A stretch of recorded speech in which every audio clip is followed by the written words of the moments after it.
مسجد الحرام مکۃ المکرمہ اور مسجد النبوی مدینہ المنورہ سے خطبے کا اردو ترجمہ کے لیے ہمارے سوشل نیٹ ورک کو فالو کرنا نہ بھولیں اور اپنے دوست احباب کے ساتھ بھی ضرور شیئر کیجیے۔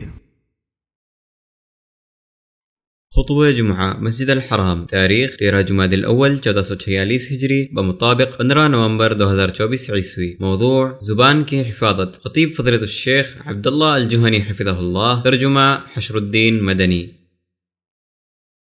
تمام تعریف اللہ کے لیے ہے، میں اس کی حمد کرتا ہوں، اس سے مدد، مغفرت اور ہدایت چاہتا ہوں۔ میں اس پر ایمان رکھتا ہوں اور اس کا انکار نہیں کرتا، جو اس کا انکار کرے میں اس سے دشمنی رکھتا ہوں۔ میں گواہی دیتا ہوں کہ ایک اللہ کے سوا کوئی معبود برحق نہیں، اس کا کوئی شریک نہیں، اور محمد اس کے بندے اور رسول ہیں۔ اللہ درود و سلام نازل کرے ان پر، ان کے اہل خانہ پر۔ اللہ نے آپ کو ہدایت، دین حق، نور اور موعظت دے کر اس وقت بھیجا جب رسولوں کا سلسلہ منقطع ہو گیا تھا، علم گھٹ گیا تھا، لوگ گمراہی پر تھے، زمانہ ختم ہونے کو تھا، قیامت قریب تھی اور موت نزدیک۔ جو اللہ اور اس کے رسول کی اطاعت کرے وہ ہدایت یاب ہے، اور جو ان دونوں کی نافرمانی کرے وہ بھٹکا ہوا اور کوتا ہے اور دور کی گمراہی میں جا گرا۔ لوگو اللہ تعالی کا تقوی اختیار کرو اور اس سے ڈرو، وہ آنکھوں کی خیانت اور سینوں کی پوشیدہ باتوں کو جانتا ہے۔ تم اللہ کی باعظمت کتاب اور اس میں موجود وعدہ اور وعید پر غور و فکر کرو، اور دنیاوی زندگی تمہیں دھوکہ میں نہ ڈالے، اور نہ دھوکہ دینے والا شیطان تمہیں اللہ کے سلسلے میں دھوکے میں رکھے۔ تم اپنے اوپر اللہ کی نعمتوں کو یاد کرو، اس نے تمہاری زندگی میں وسعت دی کہ تم اپنے پچھلے بگڑے ہوئے اعمال کی اصلاح کرو۔ اللہ کا فرمان ہے، لوگو اللہ تعالیٰ کا وعدہ سچا ہے، تمہیں زندگانی دنیا دھوکے میں نہ رکھے، اور نہ دھوکے باز شیطان تمہیں اللہ کے سلسلے میں دھوکے میں ڈالے۔ اللہ کے بندو، رسول اللہ صلی اللہ علیہ وسلم الہی لطف و تائید، ربانی عنایت اور روحانی توجہ کی بدولت عرب میں سب سے فصیح زبان والے، سب سے واضح بیان والے، سب سے شیریں گفتگو والے، سب سے درست کلام والے، سب سے واضح لہجہ والے، سب سے درست حجت والے، خطاب کے مقامات کو سب سے زیادہ جاننے والے، اور درست راہوں کی سب سے زیادہ ہدایت پانے والے تھے۔ آپ بس زبان اور فحش گو نہیں تھے، اور نہ لعن و طعن کرنے والے تھے۔ اللہ آپ کی حفاظت کرے۔ زبان جسم کے اہم اعضاء میں سے ایک عضو اور بندوں پر اللہ کی عظیم نعمتوں میں سے ہے۔ انہیں اللہ نے زبان سے نوازا، وہ افکار اور دلوں کی ترجمان ہے۔ اس کے ذریعے انسان اپنے نفس کی پوشیدہ بات کی تعبیر کرتا ہے، اور خیر و شر، ایمان و کفر، اپنی دیگر اندرونی باتوں کا اظہار کرتا ہے، اور ہمیں زبان کو برائی اور شر سے روکے رکھنے کی حکم دیا گیا ہے۔ زبان کو روکنا، اسے قابو اور قید میں رکھنا ہر خیر کی اصل ہے۔ جس نے اپنی زبان پر قابو پا لیا وہ اپنے معاملے کا مالک ہو گیا اور اسے پختہ اور منضبط کر لیا۔ اور جب عقل مند اپنی زبان کو اللہ تعالیٰ کی رضا کے لیے استعمال نہیں کرتا تو یہ قیامت کے دن اس کے لیے وبال اور حسرت کا باعث بنے گی۔ اللہ تعالیٰ نے فرمایا، جبکہ ان کے خلاف ان کی زبانیں اور ان کے ہاتھ پاؤں ان کے اعمال کی گواہی دیں گے۔ اور سب سے بلیغ، سب سے قیمتی، سب سے عظیم اور سب سے نفع بخش نصیحتوں میں سے ابو سعید خدری رضی اللہ تعالی عنہ کی مرفوع حدیث ہے کہ رسول اللہ صلی اللہ علیہ وسلم نے فرمایا، جب ابن آدم صبح کرتا ہے تو اس کے تمام اعضاء زبان سے گزارش کرتے ہیں اور کہتے ہیں، اللہ سے ہمارے بارے میں ڈر، کیونکہ ہمارا معاملہ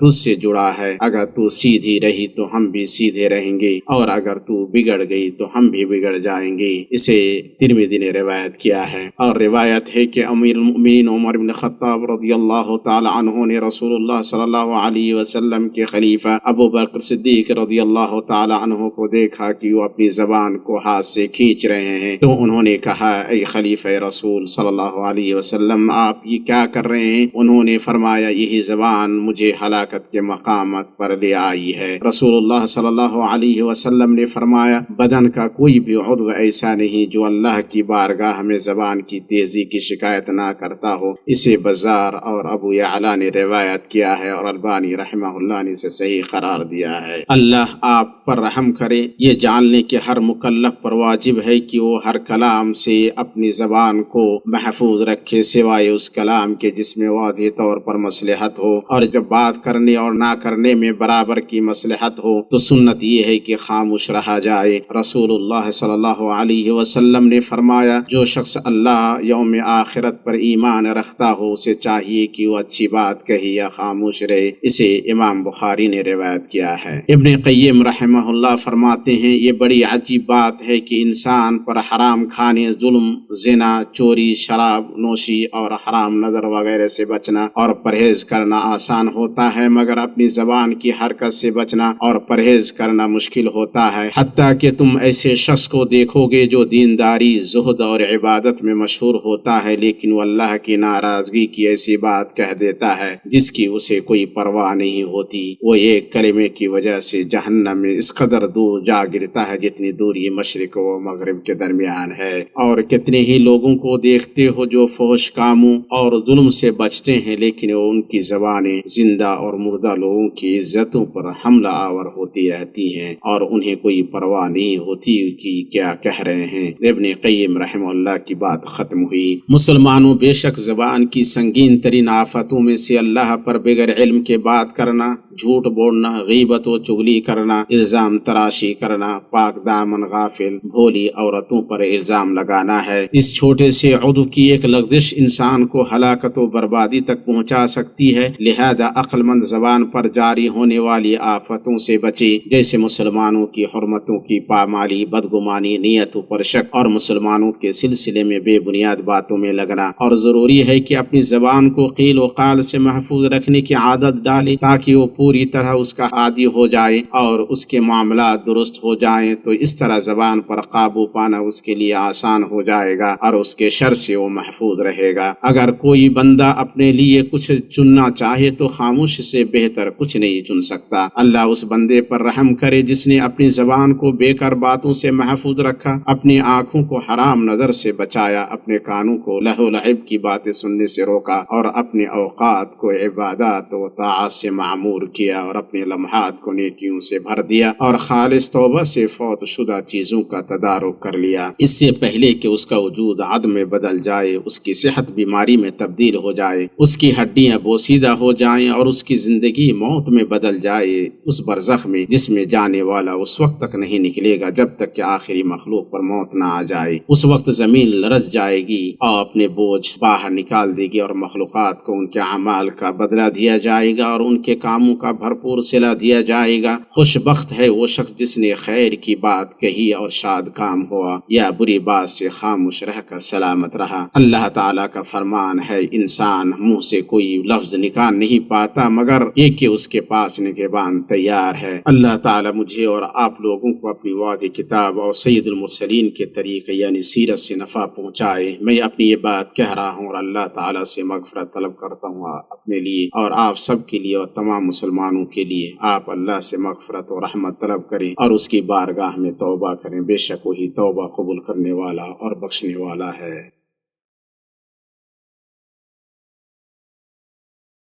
اللہ کے لیے تمام حمد ہے، ایسی حمد جو اس کی بقا کے ساتھ دائمی ہے۔ اللہ کے لیے تمام حمد ہے، ایسی دائمی حمد کے بلا مشیت الہی جس کی کوئی انتہا نہیں۔ اللہ کے لیے تمام حمد ہے، ایسی دائمی حمد کی جس کا کرنے والا صرف اللہ کی رضا چاہتا ہے۔ اور اللہ کے لیے پلک جھپکنے اور ہر سانس کے ساتھ تمام حمد ہے۔ درود و سلام نازل ہو ہمارے نبی محمد پر اور آپ کے آل و اصحاب پر اور اس پر جس نے آپ کے طریقے سے ہدایت پائی اور آپ کی دعوت جیسی دعوت دی۔ اما بعد، ظاہر و باطن میں اللہ کا تقوی اختیار کرو، اللہ آپ پر رحم کرے۔ جان رکھو کہ مسلمان کے اسلام کی خوبی اور اس کے کمالی ایمان میں سے یہ ہے کہ ان اقوال و افعال سے دور رہے جو لا یعنی اور غیر مفید ہوں، اور دوسروں کے امور میں دخل اندازی نہ کرے، اور اسے چاہیے کہ وہ ظاہری و باطنی گناہوں اور برے کاموں سے بچے۔ اللہ کے بندو، جان رکھو کہ تمہیں تمہارے اعمال کا بدلہ دیا جائے گا، تمہارے اقوال و افعال پر تمہارا محاسبہ ہوگا، اور اللہ اپنے بندوں کے اعمال کا احاطہ کرنے اور انہیں ان کا بدلہ دینے کے لیے کافی ہے۔ اللہ تعالیٰ کا فرمان ہے کہ جس نے ذرہ برابر نیکی کی ہوگی